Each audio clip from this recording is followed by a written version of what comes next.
The instrument panel blurs. Not from tears, Lieutenant Junior Grade Eugene Valencia doesn't have time for tears, but from the G-forces pressing him into his seat as he pulls his F6F Hellcat into a climbing turn. Below him, somewhere in the churning grey of the Philippine Sea, a Japanese Zero is corkscrewing toward the water, trailing black smoke like a funeral shroud.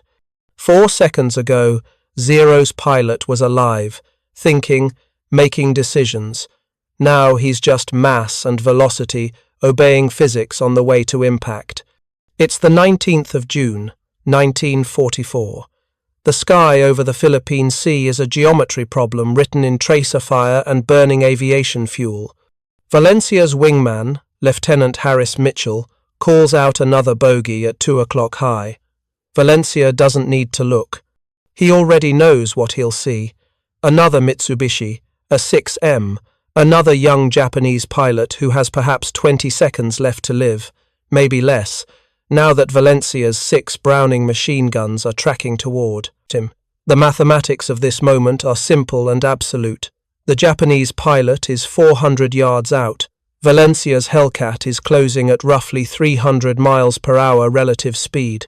That's 440 feet per second. 400 yards equals 1,200 feet. The Zero pilot has approximately 2.7 seconds before Valencia opens fire.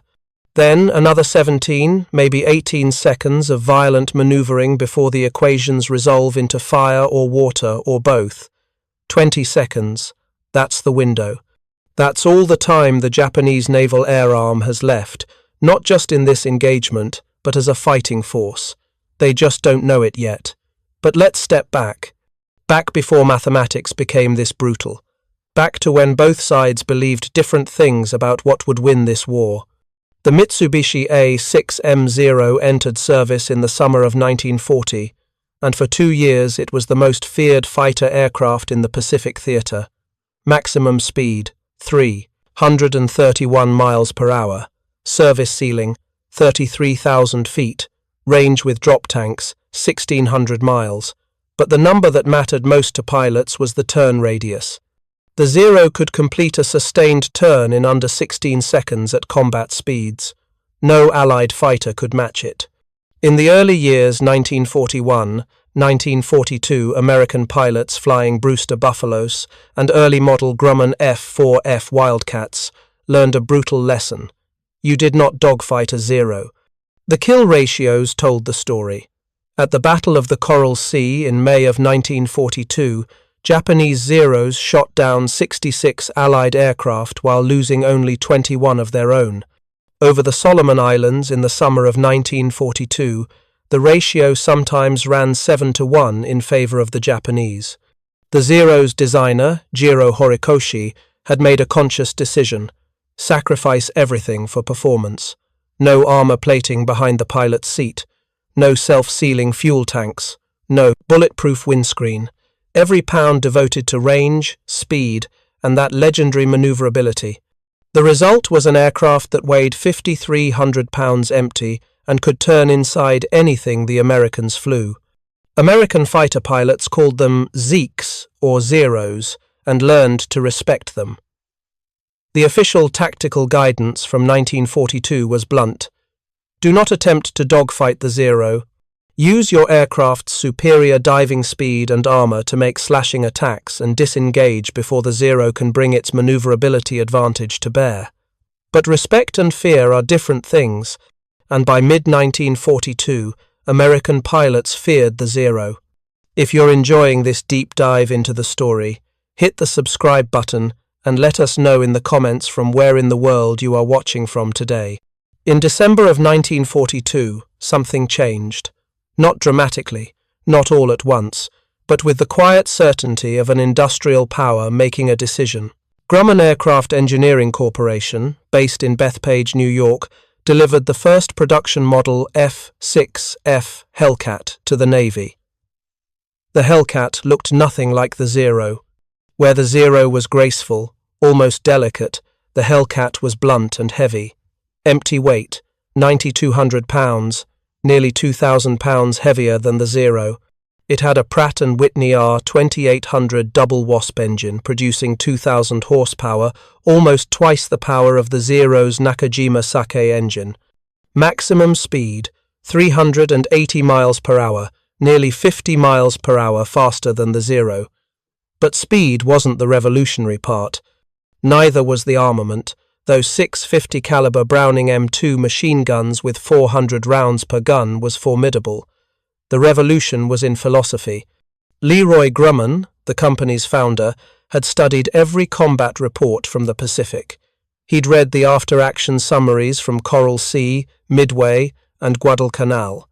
He'd examined captured Zeros, measuring the thickness of the aluminum skin, noting the complete absence of armor. And he'd drawn a conclusion that seems obvious now but was revolutionary then. The goal wasn't to build a fighter that could outmaneuver the Zero. The goal was to build a fighter that could survive being shot while shooting back. The Hellcat had thick armor plating behind the pilot's seat, quarter-inch steel. The windscreen was bulletproof glass, thick enough to stop a 20mm cannon shell. The fuel tanks were self-sealing, hit them with a 50 caliber round, and the rubber lining would swell and close the hole within seconds. The control surfaces were fabric-covered metal, tough enough to take multiple hits and keep flying. A Zero hit by a single 50 caliber incendiary round in the fuel tank would bloom into fire within seconds. American pilots called them flying Zippos, after the cigarette lighter, flick and flame. A Hellcat could absorb dozens of hits and bring the pilot home. The mathematics had shifted, but it would take actual combat to prove it. The Hellcat entered combat in August of 1943 during operations over Marcus Island. The early results were promising but not spectacular. The aircraft was fast, tough, and well armed, but American pilots were still learning how to use it. The old instincts dive away from the Zero, never turn with it, were hard to unlearn. Lieutenant Commander John Thack, who'd invented the defensive weaving tactic that bore his name, was one of the first to understand what the Hellcat represented. In a briefing to VF-9 Squadron in October of 1943, he said, "The Hellcat isn't trying to be a Zero, it's trying to be a Zero killer. There's a difference. The difference was tactical. American doctrine evolved throughout 1943 and early 1944. Never fight alone. Always maintain altitude advantage. Use speed and power to dictate the terms of engagement. Attack in pairs using the Thatch weave, two fighters scissoring back and forth, so that when an enemy latched onto one fighter's tail, his wingman was already turning to shoot the attacker. Most importantly, use the guns. The Hellcat's 650 calibers, synchronized to converge at 400 yards, could put 75 rounds per second into a target. The rate of fire on the M2 Browning was 750 rounds per minute per gun.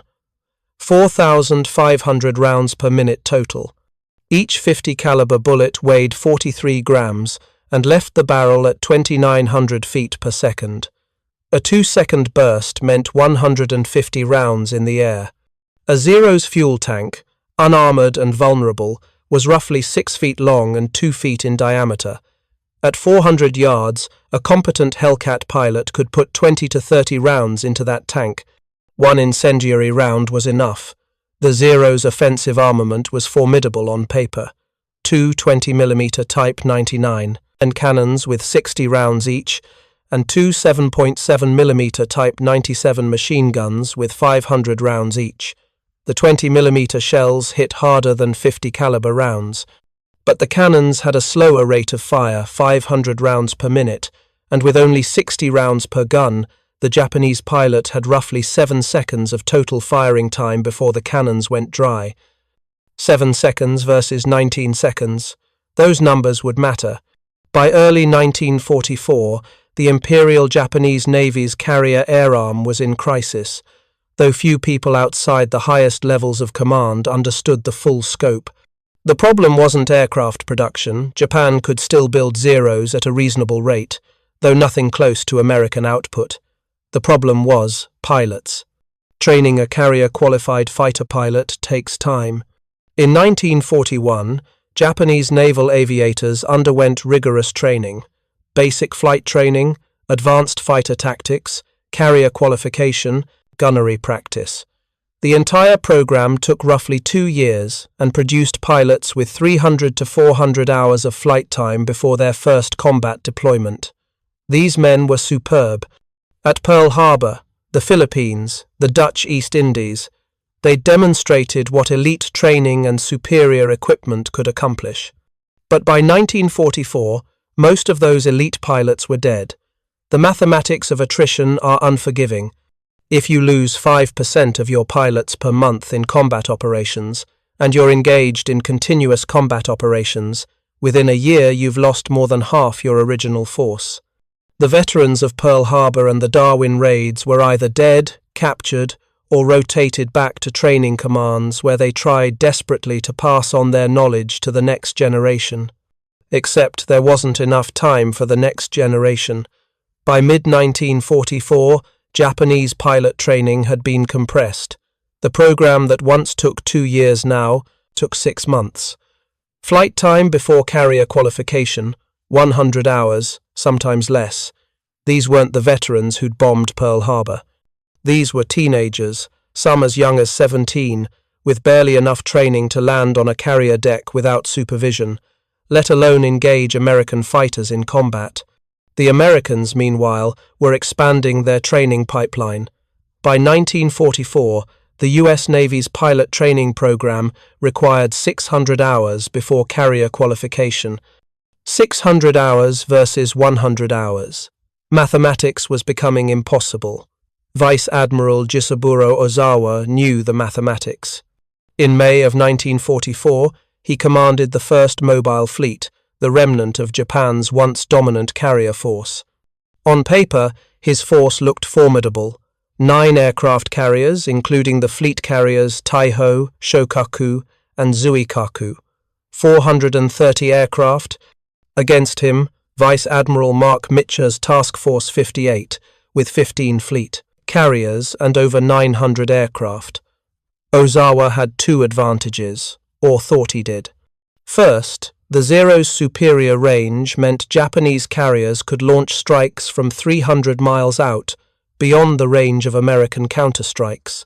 Second, Japanese aircraft could land at bases on Guam and Rota, refuel, rearm, and either return to the carriers or launch another strike from land bases.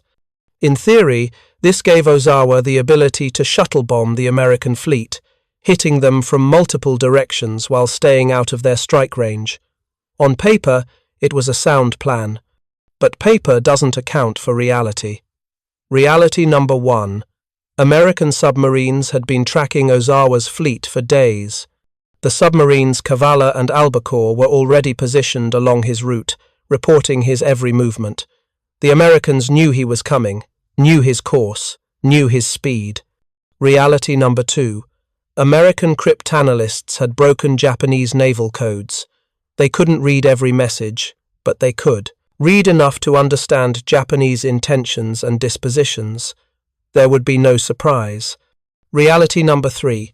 Overnight on the 18th of June, American carrier aircraft had bombed the airfields on Guam into smoking ruin. The shuttle bombing concept required functional runways. Those runways were now cratered and unusable. Reality number 4. American radar could detect incoming aircraft at 100 miles. The Japanese strike force wouldn't achieve surprise. The Hellcats would be airborne and positioned before the first Zero crossed the outer screen. Ozawa's plan was based on advantages that no longer existed, but he didn't know that yet. On the morning of the 19th of June, 1944, he launched his strike. Petty Officer First Class Kiyoshi Ogawa wasn't his real name.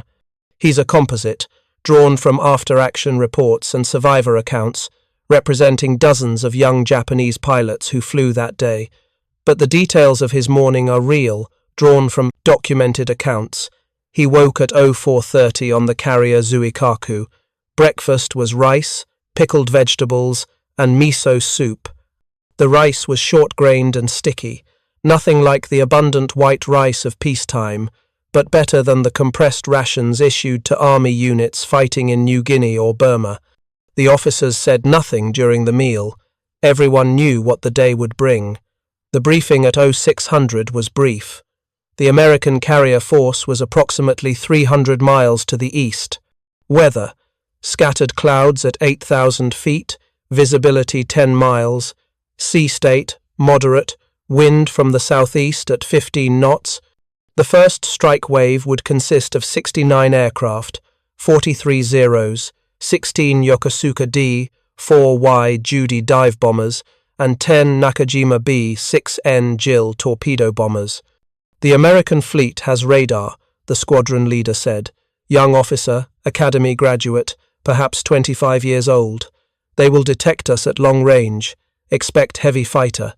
Opposition: maintain formation discipline. Execute your attacks and return to the rally point. Return to the rally point, as if that were a certainty rather than a fading possibility. Kiyoshi had 4 confirmed kills: 2 Wildcats over the Solomons in late 1942, 2 P-40 Warhawks over New Guinea in early 1943.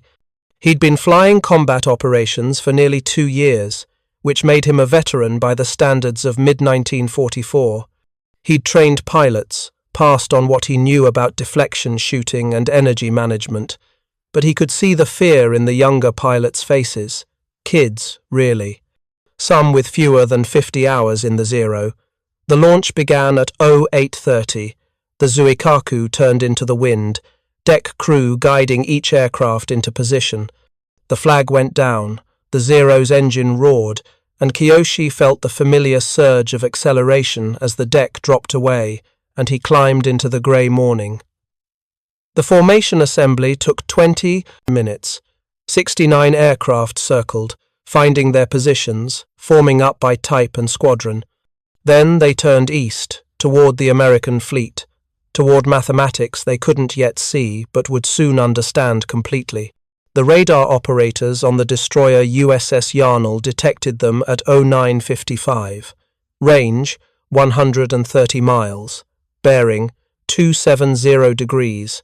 Large formation, multiple contacts. The alert went out across Task Force 58, raid inbound, launch all fighters. On the carrier USS Lexington, the flight deck was already a controlled chaos of activity. Hellcats lined up wing to wing, engines turning, pilots strapped in. The flag dropped, and the first fighter roared down the deck, followed 5 seconds later by the next, and the next, until the sky was full of dark blue shapes climbing toward their combat air patrol stations. By 10:15, there were 75 Hellcats in the air at various altitudes between 15,000 and 25,000 feet. Fighter director officers aboard the carriers, watching the radar scopes, directed the fighters toward the incoming raid. The system was called Combat Information Center, and it represented a fundamental shift in how naval battles were fought. No longer did pilots search visually for the enemy. Instead, they were vectored by radio to intercept points calculated by radar operators and plotted on plotting boards. Vector 270, Angels 20, Many Bandits. The Hellcat pilots acknowledged and turned west, climbing. Many bandits. That meant more than 20 enemy aircraft. Possibly many more. Lieutenant Eugene Valencia, leading a 4-plane division from VF9, reached 20,000 feet and leveled off. The morning sun was behind him, which was good. Height and sun were the fighter pilot's advantage. His 3 wingmen were in loose formation, stepped down and back, each pilot scanning a sector of sky. At 10:28, Valencia spotted them. Tally-ho, 11 o'clock low, many bandits. Below him, perhaps 60 or 70 aircraft in loose formation. Zeros mixed with dive bombers and torpedo bombers. They looked small at this distance, like insects crawling across the grey ocean. Valencia pushed his stick forward and dove. The first pass happened fast. Valencia's division came in from high and behind, the sun at their backs. The Japanese formation didn't react until the Hellcats were within 600 yards. By then, it was too late. Valencia selected a target, a Judy dive bomber, the rear man in a three-plane section. He aligned his nose, watched the gunsight popper track onto Judy's fuselage, and pressed the trigger. The Hellcat shuddered as all 6 guns fired. 2 seconds, 30 rounds per gun, 180 rounds total. Judy's right wing separated. Not tore off, separated, as if detached by invisible hands. The bomber rolled inverted and fell. Valencia pulled up hard, bleeding off speed, scanning for threats. His wingman, Lieutenant Mitchell, was on his left, also climbing. Behind them, the remaining 2 Hellcats in the division were engaging targets, tracers stitched across the sky. A Zero turned toward Valencia, but slowly, tentatively, the Japanese pilot seemed uncertain. Valencia extended, used his superior speed to open distance, then came back around in a wide, flat turn. The Zero tried to follow but couldn't match the Hellcat's roll rate. Within seconds, Valencia was on his tail. 400 yards. The Zero pilot was banking hard left, pulling maximum G. A good evasive maneuver against another Zero. But the Hellcat wasn't following the turn. Valencia used his power and speed to climb, maintaining position above and behind. The Zero's pilot realized his mistake and reversed direction, but the move cost him energy. He was slower now, mushing through the turn. Valencia dropped his nose, lined up the shot, and fired. 3-second burst, 225 rounds. The Zero's engine cowling disintegrated. Pieces of metal spun away. Smoke poured from the cowling, then fire. The Zero rolled inverted and dove, trailing a streamer of orange flame. Valencia's radio was chaotic. Multiple voices calling out targets, warnings, kills. Splash 1, Judy. 0 at 4 o'clock, break right. I'm Winchester, returning to base. Winchester, out of ammunition. The entire engagement lasted perhaps 8 minutes. Valencia's division alone shot down 11 enemy aircraft, possibly more. Valencia landed back on Lexington at 11:05, with ammunition remaining in 5 of his 6 guns. The 6th gun had jammed after 200 rounds. The mission summary, filed later that day, was clinical. Intercepted enemy strike force at 10:28. Engaged multiple targets. Excellent coordination. No friendly losses. No friendly losses. That was the key phrase. That was the new mathematics. The Japanese strike force that launched at 0830 from the carriers of 1st Mobile Fleet numbered 69 aircraft. Of those 69, 42 were shot down before reaching the American fleet. Another 8 were shot down by anti-aircraft fire from the screening destroyers. 5 more crashed, attempting to land at Guam on fuel-starved engines. 14 aircraft returned to the carriers. 14 out of 69. Ozawa launched 3 more strike waves that day. The results were similar or worse.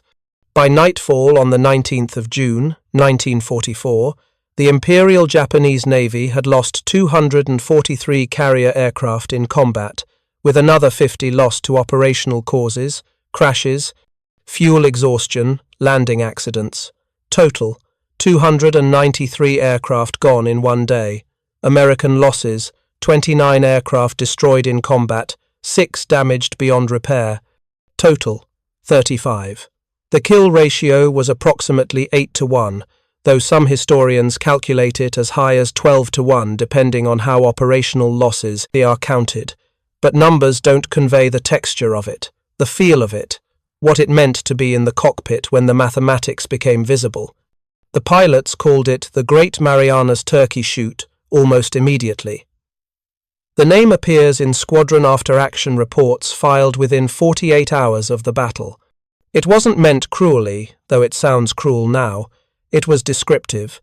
Turkey shoots were country fair events where live turkeys were released and shooters competed to hit them. The turkeys didn't have much of a chance.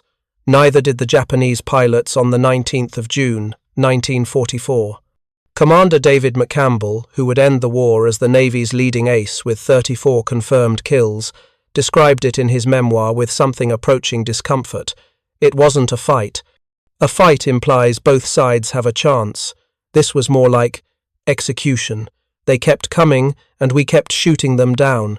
Some of them flew straight and level for 5-6 seconds. In fighter combat, if you fly straight and level for 5 seconds, you're already dead. You just haven't stopped moving yet. Lieutenant Alexander Vrasiu of VF-16, flying from USS Lexington, shot down 6 Japanese aircraft in 8 minutes.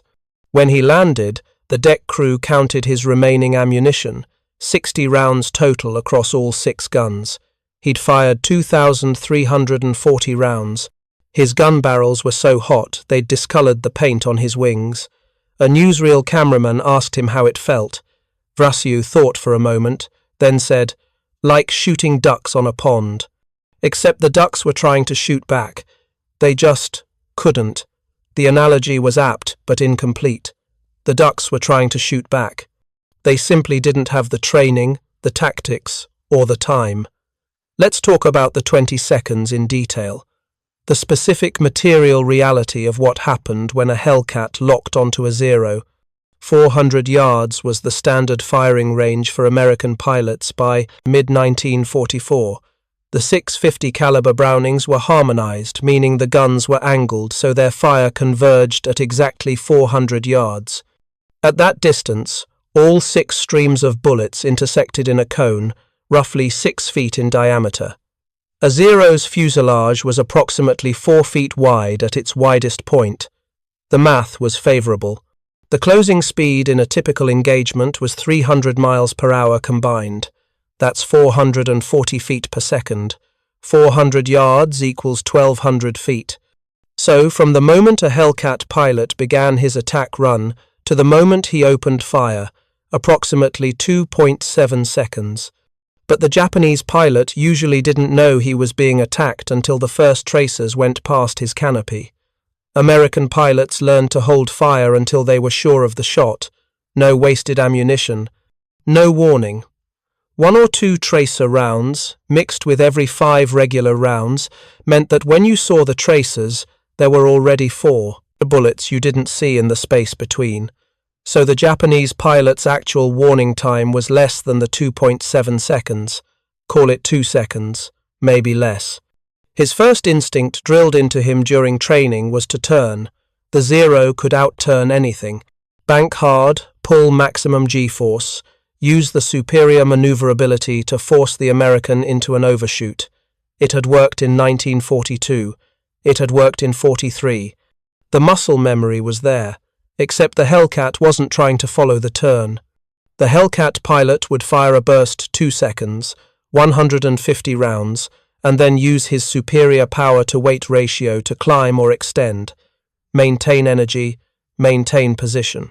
The Zero pilot, committed to his turn, would bleed off airspeed, his turn would tighten but slow, and the Hellcat would already be repositioning for another pass. This was the critical moment. The Japanese pilot had perhaps 10 seconds to make a decision, continue the turn, and hope to come around on the Hellcat's tail, which wouldn't work because the Hellcat was already climbing away, or reverse his turn, try to regain energy, look for escape routes. But by the time the Japanese pilot recognized his first turn wasn't working, the Hellcat's wingman was already positioned, the thatch weave, always 2 fighters, always mutually supporting. While the Zero maneuvered against one Hellcat, the other was setting up the kill shot. 15 seconds gone, 5 seconds remaining. The second burst came from a different angle. The Japanese pilot, focused on the first Hellcat, often didn't see the second until the bullets hit. 50 caliber rounds traveling at 2,900 feet per second. Each round carried 1,900 foot-pounds of kinetic energy. One round could punch through the Zero's unarmored fuel tank, the cockpit, the engine block. A 2-second burst meant 30 rounds per gun, 180 rounds total. Statistical probability said 20 to 30 rounds would hit. The Zero's fuel tank held 160 gallons of aviation gasoline, high octane, volatile. 1 incendiary round, 18 seconds. Fire in an aircraft happens fast. The fuel ignites, the flames race along fuel lines, the cockpit fills with smoke. The pilot has maybe 3 seconds to decide. Try to fight the fire and save the aircraft, or bail out. But the Zero's canopy was difficult to open in flight. The mechanism required sliding it back against significant air pressure. Some pilots had filed down the rails to make it easier, but that was against regulations, and not all pilots did it. If the canopy was stuck, if the pilot was injured, if the smoke was too thick, 20 seconds, give or take, not enough time to think clearly. Not enough time to execute a well-planned escape. Just enough time to understand what was happening and why. The USS Kavala, a Gato-class submarine, was positioned roughly 30 miles northeast of Ozawa's carrier force on the afternoon of the 19th of June. Commander Herman Kostler, the sub's captain, had been tracking the Japanese fleet for 2 days, surfacing periodically to radio position reports back to Task Force 58. At 14:09, Kostler's periscope operator reported a target. A large carrier, identified as Shokaku class, screened by 3 destroyers. The carrier was recovering aircraft. The flight deck was active, Zeros landing one after another, some trailing smoke, some with visible damage. Kostler maneuvered Kavala into the attack position. At 14:20, he fired a spread of 6 torpedoes from a range of 1,200 yards. The torpedoes were Mark 14s, the same problematic design that had plagued American subs early in the war, but by mid-44, most of the bugs were worked out. 4 torpedoes missed, 2 hits. The carrier was Shokaku, a veteran of Pearl Harbor, Coral Sea, Santa Cruz.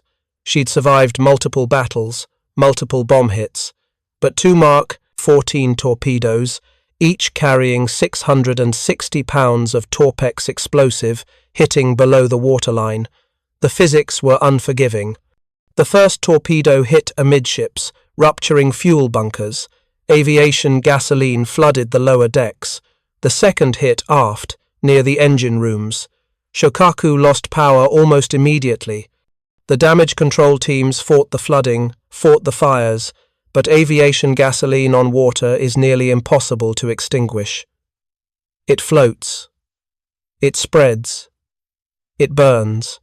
At 15:01, a massive explosion tore through Shokaku's hull. The carrier had been refueling and rearming aircraft. The hangar deck was full of bombs, torpedoes, and aviation fuel. When the fires reached the ordnance, 1,200 men were aboard Shokaku when Kavala's torpedoes hit. 887 survived. The carrier sank at 15:10, 3 hours after the air battle ended, taking with her the last surviving carrier from the Pearl Harbor attack force. An hour later, USS Albacore put 3 torpedoes into the fleet carrier Taiho, Japan's newest, most modern carrier, commissioned just 3 months earlier. She sank at 15:32 with over 1,600 men aboard. 2 fleet carriers are gone, not to air attack. To submarines that the Japanese screening forces never detected until the torpedoes were already in the water. The mathematics were compounding. Air losses plus carrier losses plus pilot losses equaled a tactical catastrophe, but it was worse than that, because the pilots who did survive, who did make it back to their carriers, brought with them something more damaging than their casualty reports. They brought the truth. Warrant Officer Shigeo Nakajima survived the 19th of June. He was 31 years old, a veteran of Pearl Harbor and the Indian Ocean raids. He'd shot down 7 American aircraft over 2.5 years of combat. He was flying a Zero in the second strike wave when he encountered a division of Hellcats over the American screening force. His after-action report, preserved in Japanese naval archives, is clinical in its language, but devastating in its implications. Translated: engaged 4 enemy fighters, identified as Grumman F6F type, at 10,000 meters altitude. Attempted standard evasive maneuvers. The enemy did not follow through with turning engagement. The enemy used superior speed to maintain an advantageous position. attempted to engage the enemy wingman. First enemy aircraft immediately repositioned to attack, observed enemy firing discipline and ammunition conservation superior to previous encounters. Own ammunition exhausted after 45 seconds of combat. Enemy fighters still engage with apparent full ammunition load, forced to disengage and return to the carrier. Observed 3 squadron aircraft shot down during engagement. No enemy aircraft damaged or destroyed. No enemy aircraft damaged or destroyed. After 45 seconds of combat against 4 Hellcats, Nakajima had emptied his guns and achieved nothing except survival. His report continues, "Respectfully submit that current tactics are insufficient against this enemy fighter type. Enemy advantages in speed, power, armor, and ammunition capacity cannot be overcome by maneuverability alone. Recommend immediate tactical revision and enhanced pilot training." The report was filed, noted, and ultimately ignored. Not because Nakajima's superiors were stupid or stubborn, but because by late June of 1944, there was no time to revise tactics or enhance training. The pilots they had were the pilots they had. The tactics they knew were the tactics they knew. The war was moving faster than the Imperial Japanese Navy could adapt. On the American side, the learning curve had already happened. Throughout 1943, American pilots had died learning how to fight the Zero. The lessons were written in blood and incorporated into training doctrine within months. Fighter pilot. Training in the United States by mid-1944 was systematic and comprehensive. Primary flight training, 60 hours. Basic flight training, 70 hours. Instrument training, 40 hours. Advanced fighter tactics, 100 hours. Gunnery training, 50 hours. Carrier qualification, 30 hours. Additional specialized training, variable, but usually another 100 to 200 hours. Total flight time before a pilot reached a combat squadron, 600 hours minimum, often more. And this wasn't just flying. This was structured training with specific objectives, measurable outcomes, and constant evaluation. Gunnery training alone was intensive.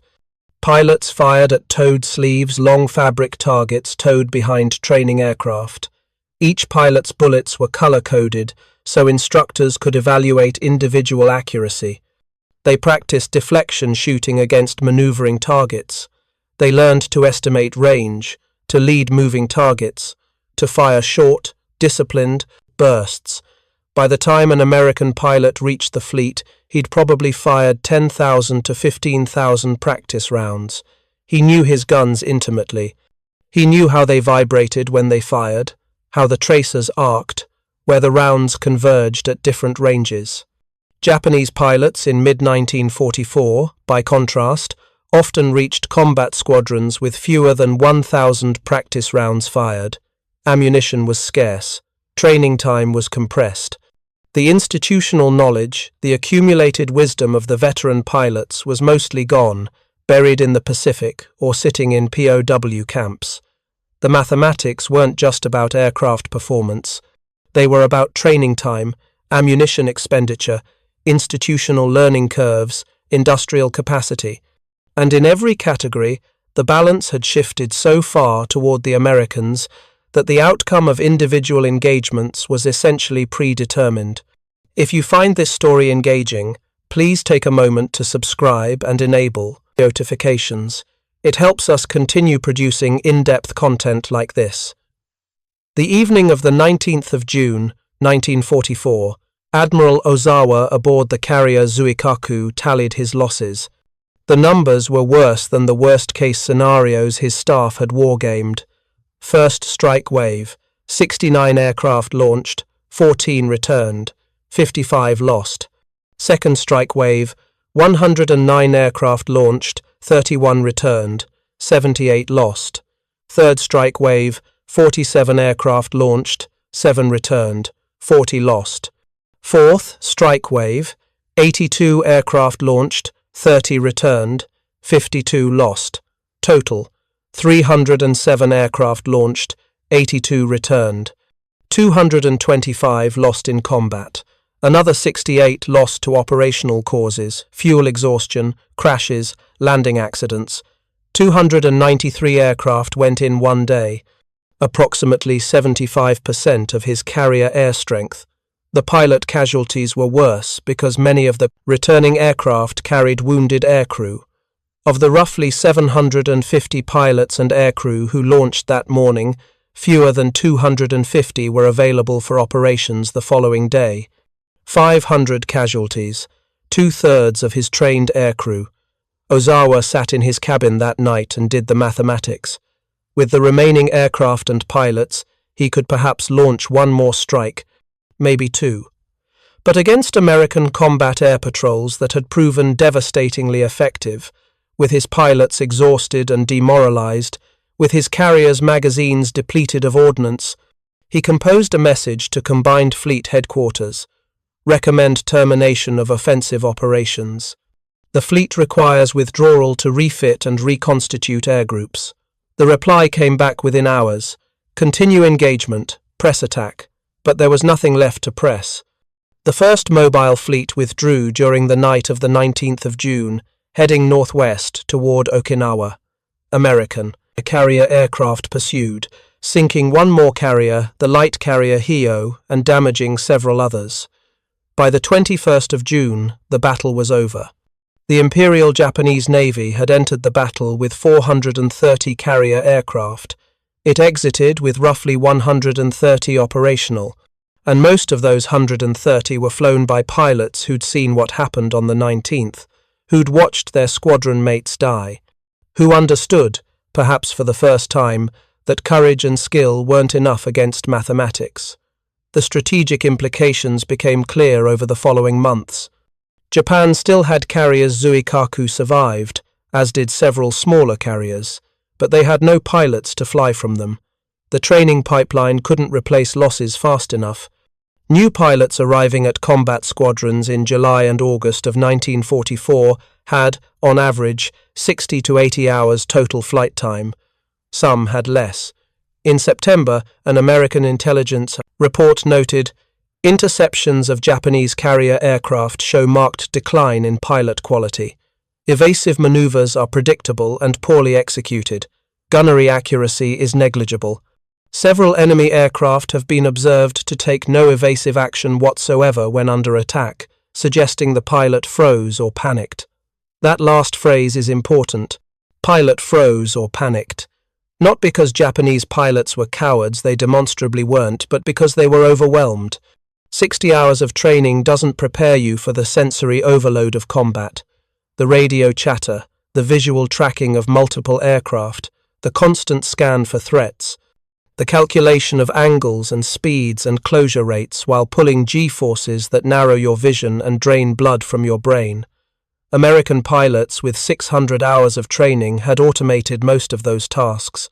They could track threats, maintain formation, communicate clearly, and execute tactics without conscious thought. Japanese pilots with 60 hours were still thinking about basic aircraft control. By the time they recognized a threat and decided how to respond, the 20 seconds were gone. On the 25th of October, 1944, 4 months after the Marianas Turkey shoot, Vice Admiral Takejiro Onishi held a meeting at Mabalacat Airfield in the Philippines. Present were the surviving squadron commanders from the carrier air groups. The meeting's purpose was to discuss a new tactical doctrine. Onishi was direct.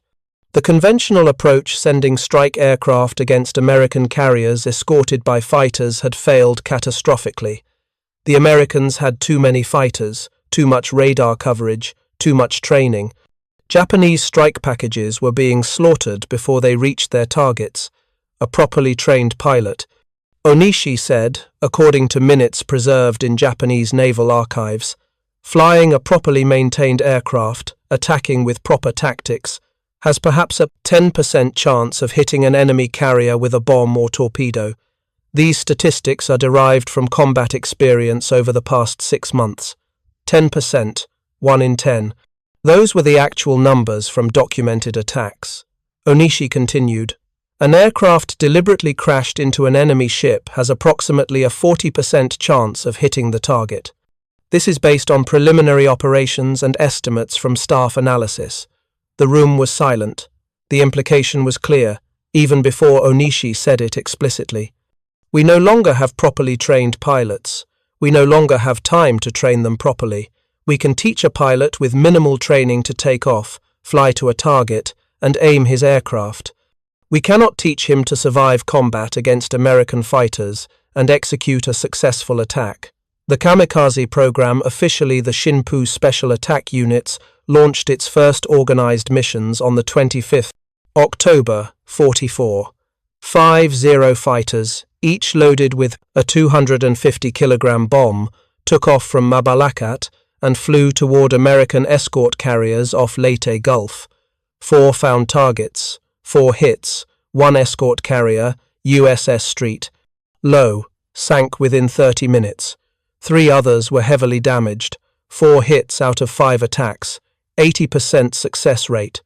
The mathematics had become so impossible that suicide was the optimal tactical solution. Not because of fanaticism or Bushido or cultural mysticism, though all those things played a role in how the program was presented and justified, but because the fundamental equation of aerial combat had shifted so far that throwing away the pilot's life actually improved mission success rates. Think about that for a moment. Let it settle. The mathematics of warfare had become so unfavorable that a tactic guaranteeing the pilot's death was statistically superior to a tactic where the pilot attempted to survive. The 20-second window that the Hellcat had created wasn't just a tactical problem. It was a strategic catastrophe that fundamentally altered the nature of the Pacific War's endgame. The kamikaze attacks continued through late 1944 and into 45. By war's end, approximately 4,000 kamikaze missions had been flown. The success rate varied, but averaged around 20 to 30%, significantly higher than conventional attack success rates. But here's the horrifying mathematics. 20 to 30% success rate meant 70 to 80% of kamikaze pilots died without hitting anything. They died on the approach, shot down by combat air patrols or anti-aircraft fire. They died crashing into the ocean when their aircraft was damaged. They died hitting ships so glancingly that their bombs didn't detonate. 7 to 8 out of every 10 died for nothing. No damage, no tactical effect, just gone, and the Americans adapted. By early 1945, Task Force 58 had refined its defense against kamikaze attacks. More fighters on combat air patrol, radar-vectored intercepts farther from the fleet, concentrated anti-aircraft fire from mutually supporting ships. The success rate of kamikaze attacks declined steadily through the first half of 1945. By August, the mathematics had shifted again.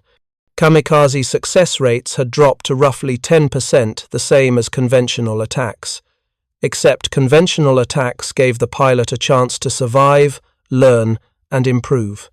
Kamikaze attacks guaranteed death regardless of outcome. The Imperial Japanese Navy had painted itself into a corner where the only tactic that worked was one that consumed its own pilots faster than they could be replaced, and even that tactic was declining in effectiveness as American defenses improved. This was the legacy of the 20-second window. This was what happened when the mathematics of combat shifted so drastically that an entire military force couldn't adapt fast enough. Lieutenant Eugene Valencia survived the war. He ended with 23 confirmed kills, making him one of the Navy's leading aces. He flew throughout the summer and fall of 1944, through the Philippines campaign and the liberation of the Marianas. He flew again in 45 during the Iwo Jima and Okinawa campaigns. In a post-war interview conducted in 1947, Valencia was asked about the 19th of June, 44. The interviewer wanted stories of dramatic dogfights, close calls, moments of high tension. Valencia thought for a long time before answering. Then he said, "It wasn't dramatic. That's what people don't understand. It was methodical. We'd get vectored to an intercept point by the fighter directors. We'd climb to altitude.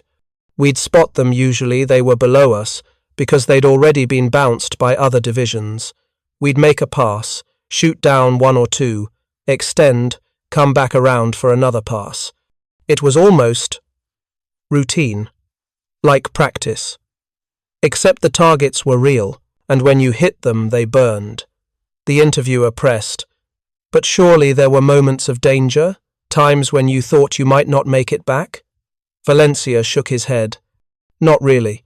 The Hellcat was just better, faster, tougher, better armed, and we were better trained. I had 600 hours before I saw combat. Some of those Japanese kids probably had less than 100. They never had a chance. We knew it. After a while, I think they knew it too." The interviewer asked one more question. "Did you ever feel bad about it? The uneven nature of the fight?" Valencia's answer is preserved in the interview transcript. "I felt bad for them. Not guilty, but bad. They were just kids doing what their country told them to do, same as us. But war isn't fair. War is mathematics. And by mid-44, the mathematics were so one-sided that the outcome was predetermined. They kept sending up pilots, and we kept shooting them down, and everyone knew how it would end. That's not bravery on our part. That's not cowardice on theirs. That's just mathematics." The F6F Hellcat remained in production through November of 1945. Total production, 12,275 aircraft. Of those, approximately 8,000 saw combat deployment. The Hellcat's combat record, compiled from squadron action reports and post-war analysis: enemy aircraft destroyed in air-to-air combat, 5,283 confirmed kills. Hellcats lost in air-to-air combat, 270. Kill ratio, approximately 19-1. No other aircraft in history achieved anything close to that ratio.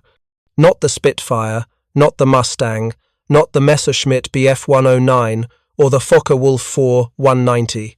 The Hellcat's dominance was absolute and unprecedented, but it's important to understand why. The Hellcat wasn't successful just because it was a good aircraft, though it was. It wasn't successful just because American pilots were well trained, though they were. It was successful because it represented a complete system: aircraft design, pilot training, tactical doctrine, industrial production, logistical support, all integrated and mutually reinforcing. The Zero represented a different system, one that prioritized individual aircraft performance over pilot survivability, that relied on long training pipelines that couldn't scale, that assumed the war would be short and decisive. When the war turned into an attritional struggle, when the training pipeline collapsed, when experienced pilots were killed faster than they could be replaced, the entire system failed. The 20-second window was just the visible manifestation of that systemic failure. The moment when all the accumulated advantages of the American system expressed themselves in the cockpit of a Hellcat, and all the accumulated disadvantages of the Japanese system expressed themselves in the cockpit of a Zero.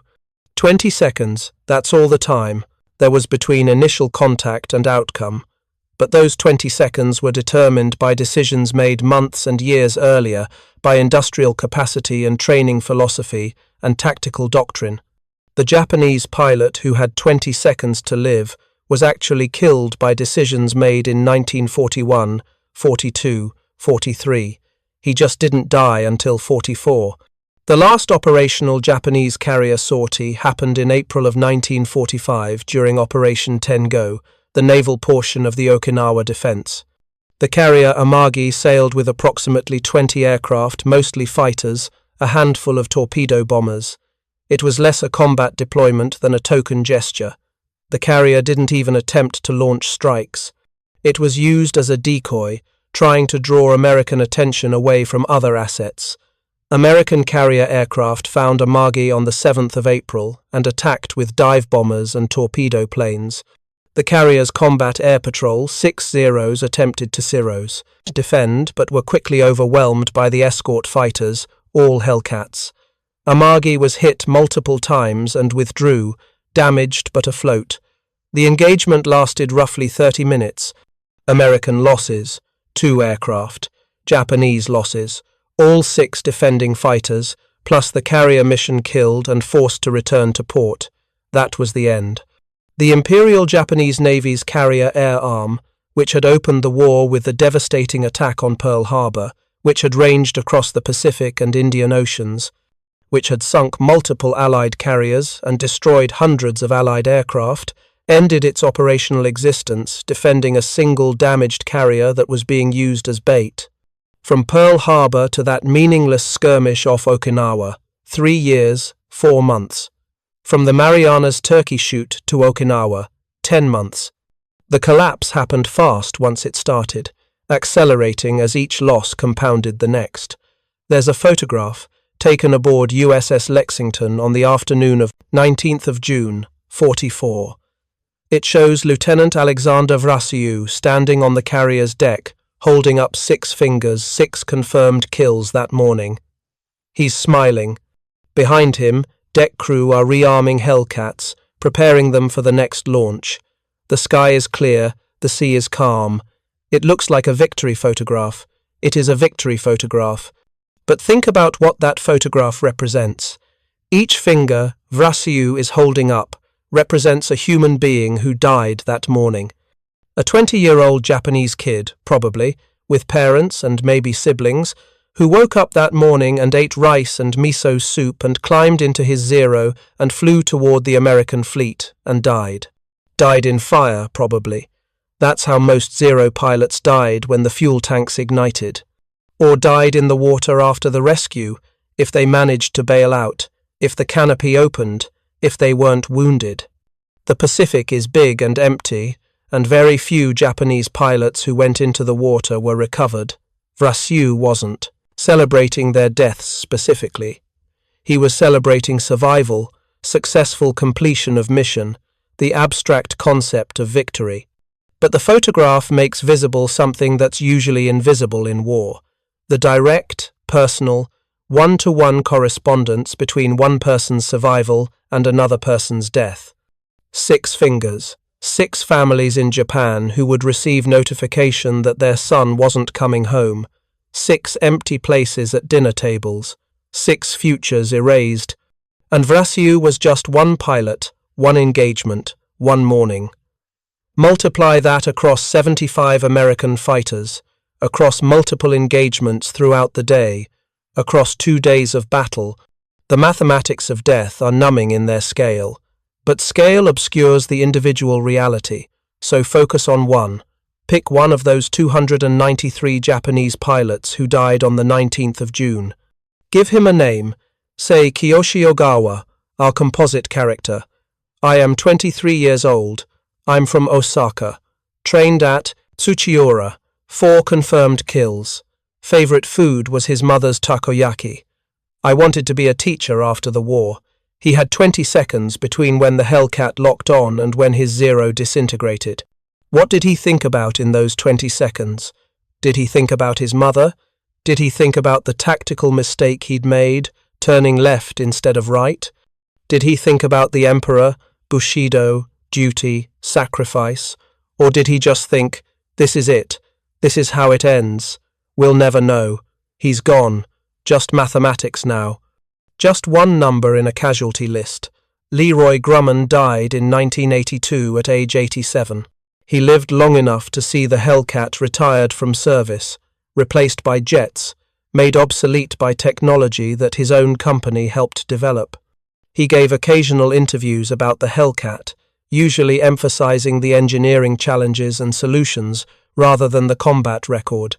But in 1978, a journalist asked him directly, "Do you ever think about how many people died because of the Hellcat's effectiveness?" Grumman's answer, according to the interview transcript, "I think about it all the time. The Hellcat killed thousands of young men, mostly Japanese, some Germans toward the end when Navy Hellcats operated in Europe. Every one of those men was someone's son. Many were fathers, brothers, husbands. Their deaths are on my conscience. even though I never pulled a trigger or dropped a bomb. I designed the machine that killed them. The journalist pressed, "Do you regret it?" Grumman shook his head. "No, I don't regret it. War is about killing the enemy before they kill you, and the Hellcat was very good at that. It saved thousands of American lives. Probably tens of thousands when you account for the invasions that didn't happen, the battles that were shorter because we had air superiority. But I don't celebrate it either. The Hellcat was necessary. That doesn't make it good. It just makes it necessary. That distinction, necessary versus good, is important. The Hellcat was necessary to win the war. The 20-second window was necessary to establish air superiority. The death of thousands of Japanese pilots was necessary to break Japan's carrier air arm and make invasion possible. Necessary. But not good, just necessary. War makes those distinctions matter. Today, there are approximately 20 airworthy F6F Hellcats remaining in the world. Most are owned by museums or private collectors. They appear at airshows occasionally, flying demonstrations for crowds who watch and take photographs and applaud. There are perhaps 5 airworthy A6M0s, though some are replicas rather than restored originals. They also fly at airshows, sometimes in mock dogfights with Hellcats. The pilots carefully choreographing the maneuvers, making sure the Zero appears to outturn the Hellcat, giving the crowd the show they expect. It's all performance now, carefully staged, perfectly safe. Everyone lands and goes home. The mathematics are decorative rather than lethal, but 79 years ago, the mathematics were absolutely lethal. 20 seconds was the window between contact and death, and in those 20 seconds, the entire future of the Pacific War was decided, one engagement at a time, one kill at a time, until the mathematical inevitability became visible to everyone, and the fighting stopped. The 19th of June, 1944, was a Tuesday. The weather over the Philippine Sea was partly cloudy, visibility 10 miles, wind from the southeast at 15 knots.